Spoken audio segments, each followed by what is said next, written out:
Mancini, Kim. C'est l'histoire d'un combat qui a tourné au drame, engendré d'autres tragédies et changé le cours de l'histoire du noble art. En novembre 1982, le Sud-Coréen, challenger officiel au titre mondial chez les légers, meurt après sa défaite face à Ray Mancini, 21 ans et superstar naissante. L'Américain, bourreau malgré lui, n'a plus jamais été le même. La boxe non plus.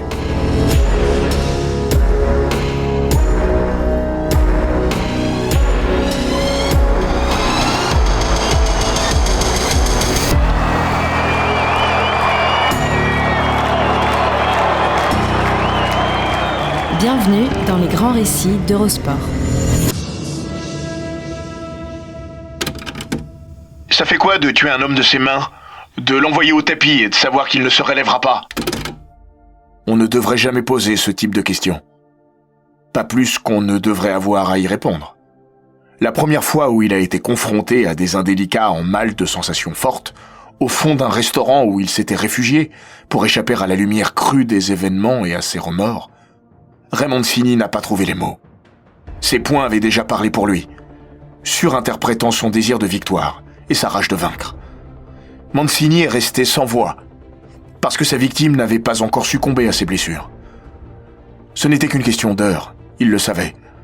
Le monde entier le savait.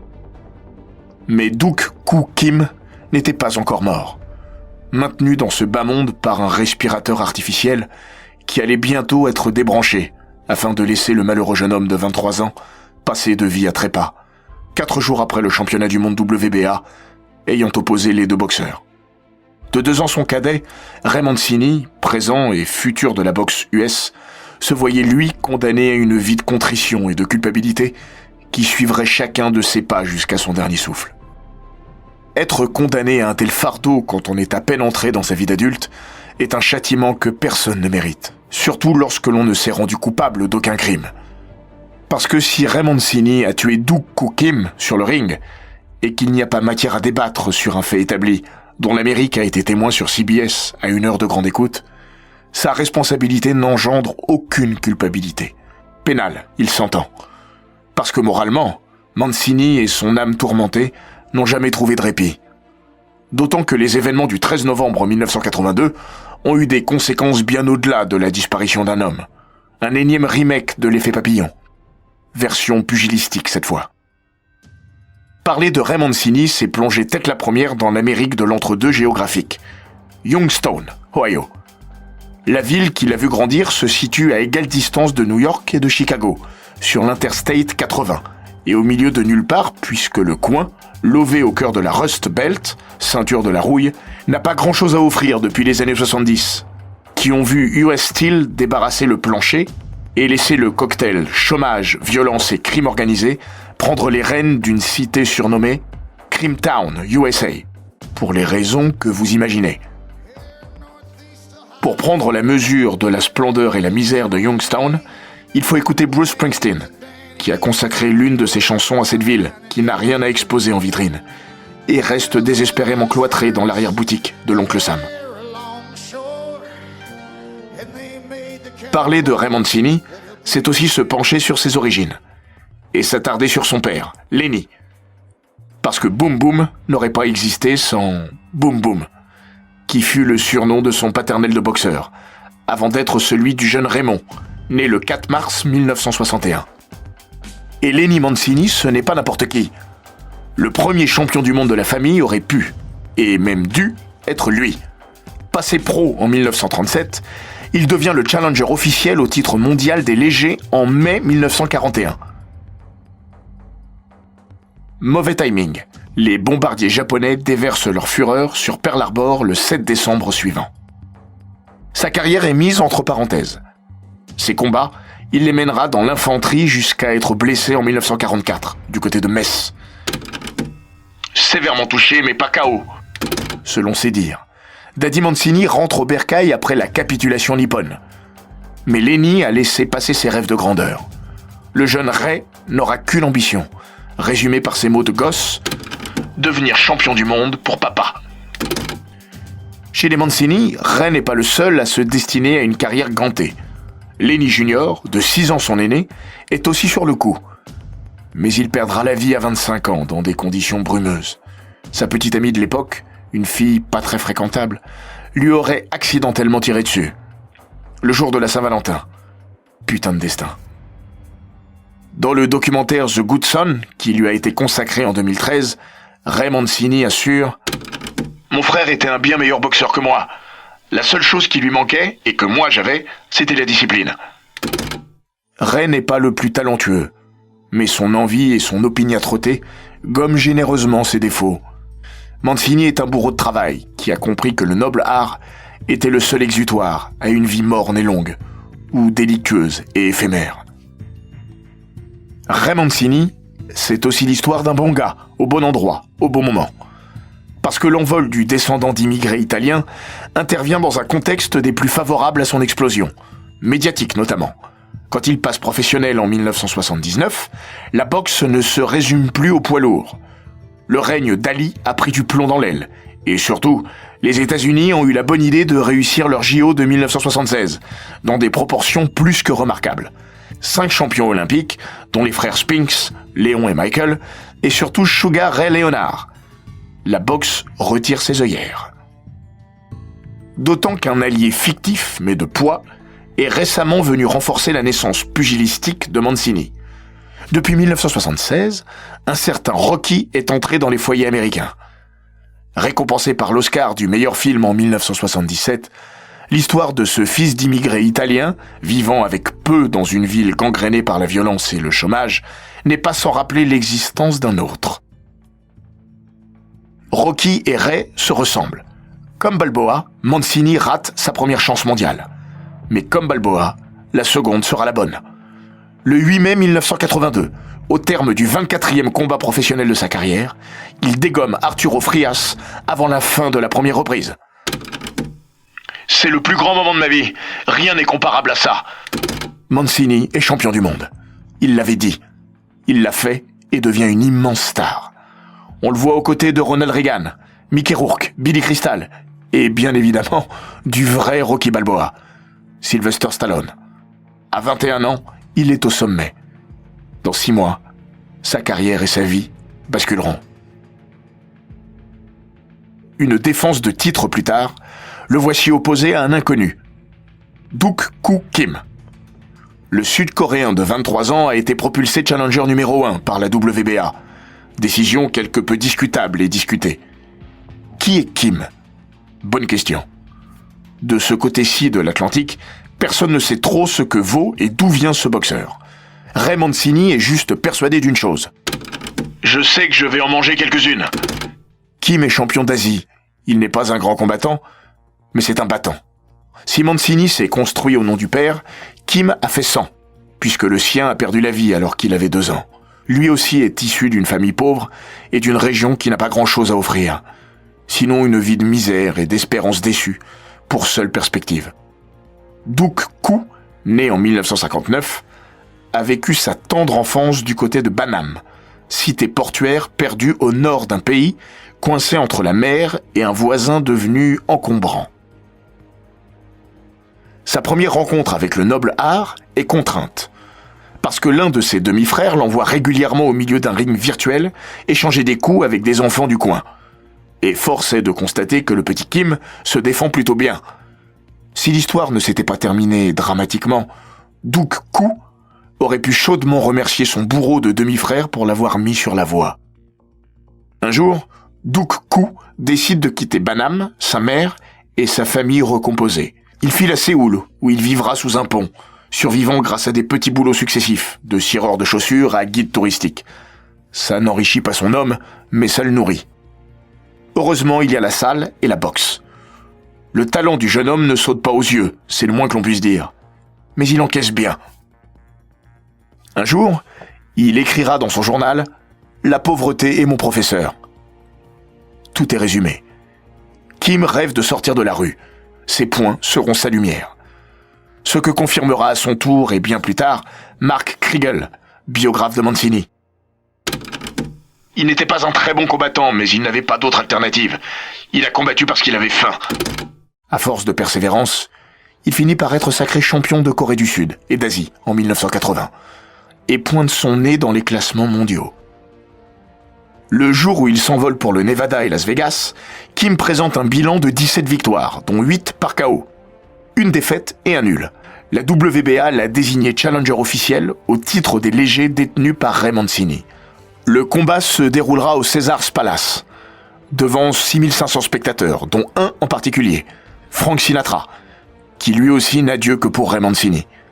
Comme le reste de l'assistance, The Voice imagine que Boom Boom ne va faire qu'une bouchée du Sud-Coréen, dont la bourse est de 20 000 $, quand Mancini est assuré, avant même le premier coup échangé, de garnir à minima son compte en banque de 250 000 $. Jamais Kim n'avait mis les pieds en Amérique. Yoon-gu Kim, son coach, interrogé par l'AFP, se souvient « Vegas était entièrement éclairé. C'était comme arriver dans un jardin de fleurs en plein désert. On n'avait jamais rien vu de pareil. On dirait le paradis. » S'émerveillait le boxeur. Sin City sera son enfer. Avant d'être celui de sa mort, ce combat est celui d'une vie. Sa promise est enceinte et attend un fils pour le printemps. « Je vais gagner pour lui », jure Duk-Koo Kim avant de s'envoler pour les États-Unis. Il a d'ores et déjà prévu d'acheter une petite maison à ce retour qui, il en est persuadé, sera triomphale. Quelques jours avant le combat, il se promène avec une drôle de boîte qui se révèle être un cercueil miniature. Il le dépose à la salle et dit à son coach « Je vais y mettre Mancini dedans ». L'un des abat-jours de sa chambre d'hôtel est aussi affublé d'une inscription prémonitoire qui, avec le recul, fait froid dans le dos. Tuer ou être tué. Mancini et Kim se retrouvent le 13 novembre, par une fin d'après-midi ensoleillée. Ce qui frappe, c'est que les deux hommes se ressemblent. Même gabarit, même garde, basse. Seule différence, Mancini est droitier, Kim, gaucher. Ce qui fera dire au manager de l'Américain Dave Wolf, quelques minutes après la victoire de son poulain, « C'était comme voir Ray combattre face à un miroir. J'espère que les gens qui disaient que Kim ne valait rien ont été impressionnés. » Impressionnés, ils l'ont forcément été, car le Sud-Coréen s'est battu comme personne durant les 39 minutes et 19 secondes qu'a duré le combat. Durant les 10 premiers rounds, Kim a sacrément malmené Mancini, qui en porte les stigmates. Une oreille ouverte dès la 3e reprise, une main gauche enflée plus que de raison et un œil gauche bien verni sont les preuves tangibles de la rudesse du combat et de la résistance de Kim. Mais si les observateurs ont été bluffés par l'inconnu venu de l'autre rive du Pacifique, ils sont désormais inquiets. Parce que le valeureux a quitté la scène sur un brancard, poitrine et jambes sanglées, et sans aucun signe de vie. Dès le 11e round, Mancini a commencé à prendre la mesure de son challenger. Le 13e est resté dans les esprits pour avoir été le théâtre d'un massacre en règle. Kim encaisse 39 coups de suite, sans broncher. Il est au bord du précipice. Mais il s'accroche toujours et encore. Il est trop fier et trop affamé pour renoncer. À l'orée du dernier round de sa vie, son coach lui susurre dans le coin « Il te reste 2 rounds, donne tout ce que t'as encore à toi !» Kim opine « Je vais le faire !» Ce seront ses derniers mots. 19 secondes plus tard, Duk-Koo s'étale de tout son long sur le ring, sonné par une énième droite de Ray Mancini.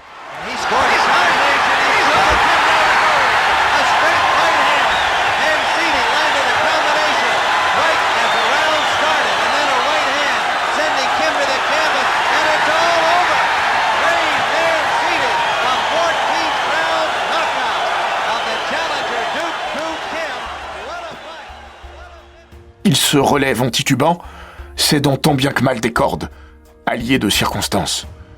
Ses jambes le portent, mais l'arbitre du combat, Richard Green, arrête les frais. Il n'était plus là, expliquera-t-il après la rencontre. Ray Mancini conserve son titre au terme du combat le plus difficile de sa carrière. Bientôt, il deviendra le plus cruel. Murphy Griffiths, son coach, le lui apprend rapidement. Ça sent pas bon. Il ne va pas survivre. Can I hear New York, please? Taking the challenger, a very game Duk-Koo Kim, out of the ring on a stretcher, and apparently they are taking him, this shot moments ago on videotape, taking him to a nearby hospital where he will be attended to, and obviously we hope, and I know Ray Mancini shares our feeling that the young man is all right. Dans l'intervalle, Kim a été transporté d'urgence à l'hôpital de Desert Springs. Sur le chemin, il ne respire quasiment plus, à raison de 4 fois par minute, quand un cycle normal oscille entre 12 et 20 fois toutes les 60 secondes. Un caillot de sang s'est formé dans son cerveau. Comment ? Le neurochirurgien qui opérera, en vain, le boxeur sud-coréen, diagnostiquera qu'il a été causé par un énorme coup de poing à la tête. Selon lui, les 39 coups de suite reçus dans la 13e reprise y sont étrangers. On m'a dit qu'il s'était battu comme un lion pendant le 13e round. Eh bien, personne ne pourrait y parvenir avec un caillot de sang dans le cerveau. Plongé dans le coma, Kim est rapidement condamné. Maintenu en vie par un respirateur artificiel, il sera débranché 4 jours après le combat, le 17 novembre. À quelques milliers de kilomètres de là, sa compagne n'est pas devant la télévision, mais chez des amis. Dans un premier temps, elle ne voulait pas regarder le combat. Et puis elle craque et demande à allumer la télévision. Elle est cassée, lui disent ses hôtes. Elle échappera à la boucherie, mais pas au cauchemar. Durant des années, elle cachera à son fils, Ji-wan, la mort de son père, lui répétant inlassablement qu'il est parti à l'étranger pour travailler. La date de son retour ? L'année prochaine. Invariablement. Jusqu'à ses 8 ans et la révélation de la cruelle vérité par des petits copains, le fils de Duk-koo Kim vivra dans le mensonge. Aujourd'hui âgé de 36 ans, Ji-wan n'a pas non plus connu sa grand-mère paternelle. Détruite par la mort de son fils, celle-ci décide de mettre fin à ses jours 3 mois après le décès de Duk-koo, en avalant une bouteille de pesticides. L'arbitre du match, Richard Green, se suicidera lui aussi au début de l'été. Personne ne sait aujourd'hui si celui qui avait également dirigé le combat entre Mohamed Ali et Larry Holmes a tiré le rideau sur sa vie en raison du drame de Vegas. Il n'en reste pas moins que la proximité et la concordance des événements est troublante. Le battement d'ailes du papillon a engendré le chaos. Ray Mancini confessera bien plus tard et dans la douleur « Il est mort une fois, mais moi je me sens mourir tous les jours. Quand vous êtes boxeur, vous développez du respect pour votre adversaire. Et j'avais tout le respect du monde pour ce gars. Je voulais juste gagner un combat. Je n'ai jamais voulu lui faire de mal. » Dans les semaines qui suivent le drame, Ray Mancini passe par tous les états, et aussi entre tous les sentiments. Il songe même à ranger les gants au placard. Mais il continuera, tant bien que mal. Mais le mal est fait. À 21 ans, Mancini a déjà sa carrière derrière lui. Ses 8 derniers combats s'étireront sur 10 ans pour un bilan équilibré. 4 victoires et 4 défaites. Loin des standards d'un personnage qui n'a jamais trouvé la paix intérieure. Même si le fils de Duk-koo Kim l'a absous lors d'une rencontre organisée 30 ans après. Ce n'était pas de votre faute. Vous méritez, votre famille et vous, d'être heureux désormais. Bob Arum, promoteur du triste combat et des grands rendez-vous de la carrière de Mancini, déclarera « Il n'a jamais été le même après ça. Il n'a jamais retrouvé le même entrain ni le même enthousiasme. Il n'était plus le boxeur qui lâchait ses coups sans retenue. » Si le drame du 13 novembre 1982 a changé le destin de 2 familles et assombri bon nombre d'existences, il a également eu des répercussions sur l'histoire du sport.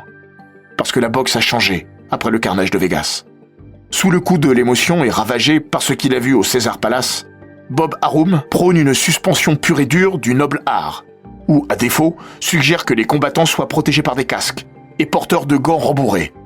La WBC, première fédération à prendre conscience de l'ampleur du problème, ne suit pas les recommandations du célèbre promoteur, mais dès la fin de l'année 1982, change la donne et décide notamment de donner plus de latitude aux arbitres, leur permettant de compter un boxeur quand bon leur semble.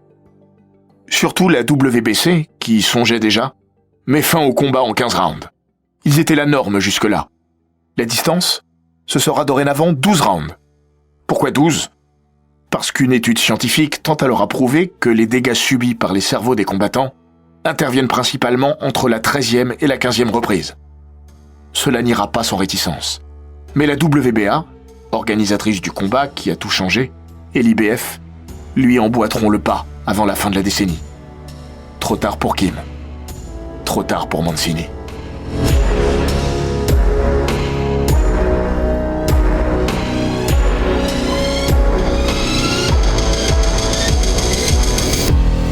Cet épisode des Grands Récits d'Eurosport a été écrit par Maxime Dupuis. Il est raconté par Florian Bayou, monté par Jean-Gabriel Rassa et produit par Bababam.